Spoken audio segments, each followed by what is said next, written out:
नमस्कार मित्रमंडळी, श्री स्वामी समर्थ. मी योगेश पंत कुलकर्णी.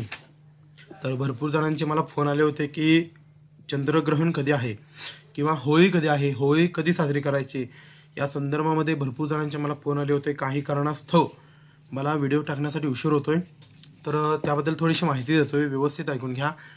तर 2 मार्च 2026 सोमवारी रोजी या ठिकाणी होळी आलेली आहे.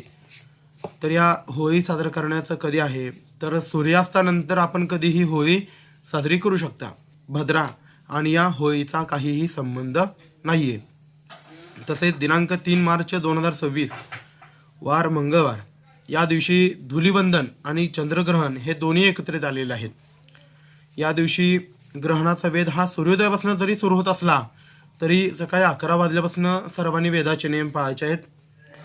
जेवण करणे 11 वाजल्यानंतर सर्वांनी टाळायचं आहे. म्हणजे 11 वाजल्यानंतर कोणीही जेवण करायचं नाही. आपलं जे काही जेवण वगैरे आहे ते 11च्या आतमध्ये सर्वांनी उरकून घ्यायचं आहे.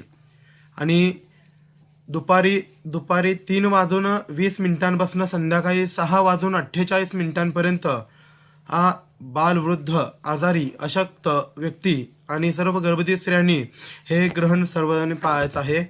या ग्रहण काळामध्ये अन्न खाणे, पाणी पिणे, झोपणे, बाथरूम जाणे हे सर्व टाळायचं आहे. या ग्रहण काळामध्ये काय करायचं आहे, तर इतर कुलदैवत, जप, नामस्मरण आणि त्यांचं चिंतन हे या ग्रहण काळामध्ये करायचं आहे. आणि ज्यावेळेस ग्रहणाचा मोक्ष होतो म्हणजे ग्रहण संपतं, त्या सर्वांनी डोक्यावरून स्नान करून आपल्या घरातील जे देवता आहेत त्यांच्या देवांची पूजा करून घ्यायची आहे. श्री स्वामी समर्थ.